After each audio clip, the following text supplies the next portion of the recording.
तो गाइस मैं हूं अंकित और आप देख रहे हैं रेसलिंग फैंस नेटवर्क। शुरू करते हैं गाइस अपनी बातों को हम लोग सबसे पहले भाई समरस्लैम 2024 के मूविंग ग्राफिक्स के बारे में बात करते हुए। तो मूविंग ग्राफिक्स भाई वापस आ चुके हैं समरस्लैम 2024 के लिए। डब्ल्यूडब्ल्यूई ने पहला मूविंग ग्राफिक कर दिया है release CM Punk Drew McIntyre के मैच के लिए, जिसमें स्पेशल गेस्ट रेफरी होने वाले हैं सेथ रॉलिंस। या आप जाओगे आपको ट्विटर वगैरह पे वीडियो मिल जाएगी, शायद आपको डब्ल्यूडब्ल्यूई के ऑफिशियल प्लेटफॉर्म पे ना मिले। पता नहीं क्यों इन्होंने भाई इस वीडियो को भी हमारे कंट्री के लिए ब्लॉक करके रखा है, मतलब इसको दिखाने में क्या दिक्कत है। लेकिन अगर आपको देखना है तो मेरी प्रोफाइल पे चले जाना, डिस्क्रिप्शन में लिंक है, मैंने वीडियो रिपोस्ट करके रखी है, वहाँ से आप देख पाओगे, वो कोई ब्लॉक नहीं है, ठीक है। तो ये मूविंग ग्राफिक भाई फाइनली ये लोग वापस लेकर आ चुके हैं समरस्लैम के लिए, एंड एक्चुअली में काफ़ी अच्छा वर्क करा है। मूविंग ग्राफिक से पता नहीं भाई क्यों ऐसे हाइप डबल सी हो जाती है, एंड स्पेशली जब उसमें सीएम पंक ड्रू मैकिंटायर जैसे सुपरस्टार्स फीचर्ड हो तब तो भाई बात ही अलग है। फिलहाल कहने का मतलब है कि मूविंग ग्राफिक्स वापस आ चुके हैं, सो आई डू एक्सपेक्ट कि 2-3 बड़े मैचेस के लिए और ये रिवील करेंगे मूविंग ग्राफिक्स, तो मैं आपको शेयर कर दूंगा ट्विटर वगैरह पे। अभी आप जाके देखना एक बार जरूर से, बहुत अच्छी लग रही है ग्राफिक वगैरह।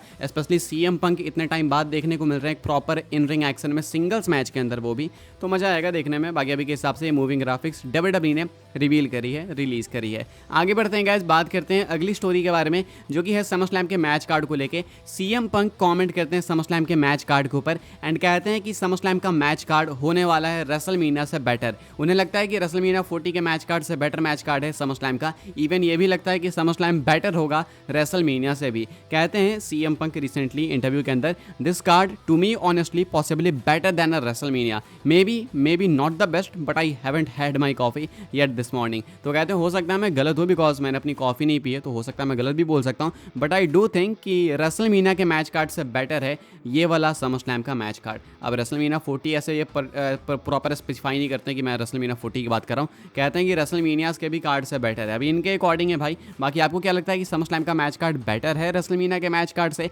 अभी देखो रेसलमीनिया मुझे नहीं लगता कि कोई मैच कार्ड के लिए याद कर रहा होगा, रेसलमीनिया 40 की बात कर रहा हूँ। सबको इसलिए याद है क्योंकि वहाँ पे रोमन हारे थे, साथ में रॉक की वापसी हुई थी। बाकी अलग इतने सारे मैचेस हुए, इतना किसको ध्यान है? मेन तो भाई हमारा ध्यान रहता है फाइनल एंडिंग मोमेंट पे। तो समरस्लैम में भी हो सकता है भाई कि इस हिसाब से कर दे भाई सरपास रेसलमीनिया 40 को। बाकी मैच कार्ड वाइज भी टफ कॉम्पिटिशन है, ऐसा नहीं है भाई कि सीएम पंक बिल्कुल गलत बोल रहे हैं। सीएम पंक का मैच है तो थोड़ा तो वो उसको भी अप्रिशिएट करेंगे, तो इसलिए वो समरस्लैम के मैच कार्ड को रेसलमीनिया के मैच कार्ड से बेटर बताते हैं। क्या लगता है आपको, सीएम पंक सही कह रहे हैं या गलत? कमेंट करके बताना।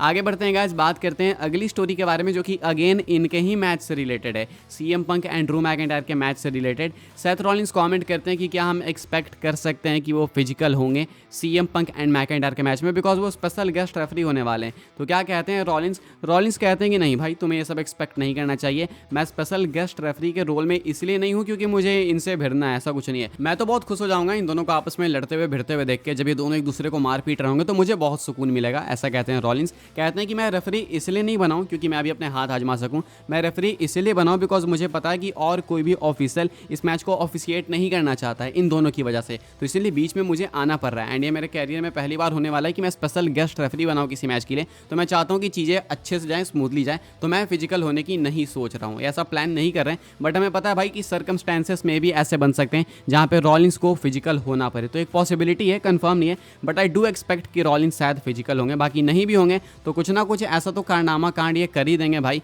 कि इसके बाद इनको प्रॉपर फ्यूड में इन्वॉल्व करना ही पड़ेगा। एक ट्रिपल थ्रेट ये फ्यूड बन जाएगी। आगे बढ़ते हैं गाइस, बात करते हैं अगली स्टोरी के बारे में, जो कि शेन मैकमैन को लेके। तो भाई शेन मैकमैन नंबर 1 ट्रेंडिंग है करेंटली यूनाइटेड स्टेट्स में। आपको पता है क्यों ट्रेंडिंग है? नहीं पता, नहीं कॉन्टेक्स्ट है, पिछली वीडियो जाके देखो। AEW में लगभग मान के चलो पैर डाल दिए हैं शेन मैकमैन ने अपने। टोनी खान के साथ स्पॉट करे गए एक प्राइवेट मीटिंग करते हुए, फोटोज भी लीक हो चुकी है। आप जाके पिछली वीडियो देखो, आपको सब कुछ मालूम चल जाएगा। तो इसके बाद ऑब्वियस सी बात है ट्रेंड तो इनको होना था, लेकिन नंबर 1 ट्रेंड होंगे भाई इतनी जल्दी इतने कम टाइम में, ये मैंने एक्सपेक्ट नहीं करा था, लेकिन हो चुके हैं। आगे बढ़ते हैं गाइस, बात करते हैं अगली स्टोरी के बारे में, जो कि अगेन शेन मैकमैन को ही लेके। तो जैसे मैंने आपको बताया कि शेन मैकमैन को स्पॉट करा गया टोनी खान के साथ मीटिंग में, एंड शायद अब AEW में जा चुके हैं शेन मैकमैन। मतलब ऐसे कंफर्म कुछ नहीं है कि वो साइन कर चुके हैं, बस पॉसिबिलिटीज बहुत ज़्यादा बढ़ चुकी है। तो इस पे भाई WWE का क्या रिएक्शन है, WWE के इंटरनल सोर्सेस ने क्या बताया रसल वोट्स को, वो मैं आपको बता दूं। कहते हैं यहाँ पे, asked a long time WWE employee friendly with Shane for thoughts on the Tony Khan picture, the response, Shane's as smart as they come, taking a preliminary meeting does not surprise anyone here. तो कहना है Russell votes का, इन्होंने एक long time WWE employ से बातचीत करी इस सिचुएशन के बारे में, जो कि शेन मैकमैन से फ्रेंडली भी है।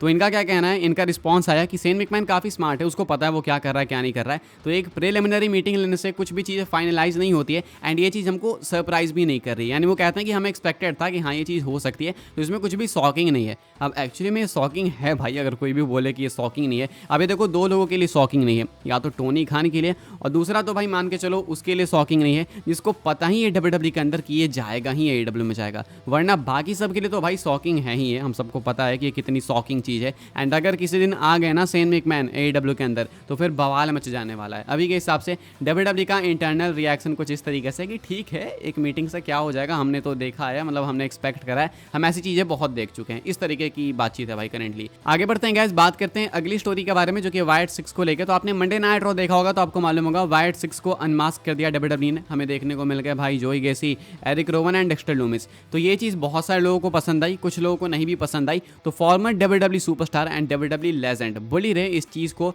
पसंद बिल्कुल भी नहीं कर रहे हैं एंड वो क्रिटिसाइज करते हैं डब्ल्यूडब्ल्यू को इस चीज़ के लिए। कहते हैं कि आपने अनमास्क क्यों करा, मतलब आप उनको नॉर्मल क्यों दिखा रहे हो। कहना है इनका कि आप वाइट 6 को दिखा रहे हो कि ये कॉन्ट्रैक्टेड सुपरस्टार्स हैं। पहले बो डैलिस आगे, चलो उसमें कोई दिक्कत नहीं है, बो डैलिस की बात अलग है, उनका एक अल्टर ईगो है, अंकल हाउडी, वो समझ आता है। लेकिन आपने इन लोगों को तीनों को अनमास्क कर दिया प्रॉपर, जोई गेसी को, डेक्स्टर लूमिस को एंड एरिक रोवन को। ये करने की नीड नहीं थी, मतलब सबको मालूम था कि यही लोग हैं, लेकिन ये आपने करके दिखा दिया कि ये नॉर्मल ह्यूमन बींग्स और कुछ नहीं है। मतलब कुछ तो आपको दिखाना था ना कि ये बाकियों से अलग है। मैं ये नहीं कह रहा कि सुपर नेचुरल दिखाओ, बाकियों से अलग आपको दिखाना था, लेकिन इसमें फेल हो गए। ये कहना है बुली रे का एंड वो क्रिटिसाइज करते हैं डब्ल्यूडब्ल्यू को इसलिए कि आपको लगता है कि इनको अनमास्क करना एक सही डिसीजन था, या फिर आप अग्री करते हो बुली रे से कि एक गलत डिसीजन था डब्ल्यूडब्ल्यू का। आगे बढ़ते हैं गाइस, हम लोग बात करते हैं अपनी नेक्स्ट एंड फाइनल स्टोरी के बारे में जो कि है भाई समर स्लैम को लेके एक बड़ी न्यूज़ से रिलेटेड। समर स्लैम में मल्टीपल सरप्राइजेस आपको देखने को मिल सकते हैं, ऐसा कहना है रेसलिंग ऑब्जर्वर रेडियो के अंदर डेव मेल्जर का। इनका कहना है कि डब्ल्यूडब्ल्यू समर स्लैम के साथ एक छाप छोड़ना चाहती है। कैसी छाप छोड़ना चाहती है भाई, तो डब्ल्यूडब्ल्यू चाहती है कि समर स्लैम 2026 आते आते लोग समर स्लैम को रेसलमीनिया की तरह ट्रीट करने लगे। अब समर स्लैम 2026 ही क्यों भाई, आपको मालूम है समर स्लैम 2026 से WWE 2 night SummerSlam introduce करने वाली है एंड इसके बाद रेसलमीनिया की तरह ही समर स्लैम भी आपको 2 नाइट इवेंट देखने को मिलेगा। आप नोटिस कर रहे हो इस चीज़ को कि इस साल के समर स्लैम में मैच कार्ड बहुत बड़ा है एंड शायद ये शो बहुत लंबा भी होगा। पिछली वीडियो मैंने आपको बताया कि प्री शो काउंट करोगे तो लगभग 7.5 8 साढ़े 8 घंटे का शो हो सकता है। तो डब्ल्यूडब्ल्यू इसको रेसलमीनिया वाली फील देना चाहती है, तो ऑलमोस्ट सारी चीज़ें भाई इन्होंने पेपर के हिसाब से तो कर दी है। अब बात है कि शो ये एग्जीक्यूट किस तरीके से करते हैं। तो रेसलमीनिया को जाना जाता है उसके इट फैक्टर की वजह से, वो जो सरप्राइजिंग फैक्टर होता है रेसलमीनिया के अंदर उसको इसलिए जाना जाता है, इसीलिए जाना जाता है। तो हो सकता है भाई कि समर स्लैम को भी सेम रूप देने के लिए डब्ल्यूडब्ल्यू मल्टीपल सरप्राइजेस आपको ला कर दे biggest party of the summer में। ऐसा कहना है रेसलिंग ऑब्जर्वर रेडियो में डेव मेल्जर का। ये चीज़ बिल्कुल सेंस बनाती है बिकॉज एक पैटर्न हमें दिख रहा है कि डब्ल्यूडब्ल्यू रेसलमीनिया की तरह ट्रीट करना चाहती है समर स्लैम को। इवन अभी मैंने आपको जस्ट बताया वीडियो के स्टार्टिंग में कि सीएम पंक कहते हैं कि शायद ये वाला मैच कार्ड रेसलमीनिया के भी मैच कार्ड से बेटर है। तो ऐसी चीज़ें बोलेंगे तभी तो भाई समर स्लैम और ओवर हो पाएगा। तो हो सकता है कि मल्टीपल सरप्राइजेस हमें देखने को मिले। अब मल्टीपल सरप्राइजेस का मतलब ये नहीं है कि सारे के सारे रिटर्न ही होंगे। एक रिटर्न हो सकता है, एक शॉकिंग टाइटल चेंज हो सकता है, या फिर हो सकता है एक शॉकिंग चैंपियन अपने टाइटल को रिटेन कर ले, या फिर हो सकता है किसी का डेब्यू हो जाए। 50 चीज़ें कर सकती है डब्ल्यूडब्ल्यू के हाथ में। क्या लगता है आपको, क्या हो सकता है क्या नहीं, कमेंट करके बताना। बट एक लंबा लेंथी शो होगा तो मे भी भाई हो सकता है कि मल्टीपल सरप्राइजेस आपको देखने को मिले। बाकी एक तो रोमन रेंज के चांसेस हैं ही हैं। फिलहाल इस वीडियो के लिए बस ये कुछ अपडेट्स थी। आई होप्स आपको इन्फॉर्मेशन मिली हो तो वीडियो को लाइक करें, शेयर करें, सब्सक्राइब करें चैनल को, ताकि आने वाले टाइम के अंदर आपको और भी ऐसी डब्ल्यूडब्ल्यू की इन्फॉर्मेशन जानने को मिलती रहे। फॉलो कर सकते हैं आप मुझे इंस्टाग्राम एंड ट्विटर पर, लिंक आपको मिल जाएगा डिस्क्रिप्शन में। ज्वाइन कर सकते हैं व्हाट्सएप चैनल को, उसके भी लिंक डिस्क्रिप्शन में। मिलते हैं अपनी नेक्स्ट ऑफर काफ़ी इंटरेस्टिंग वीडियो में।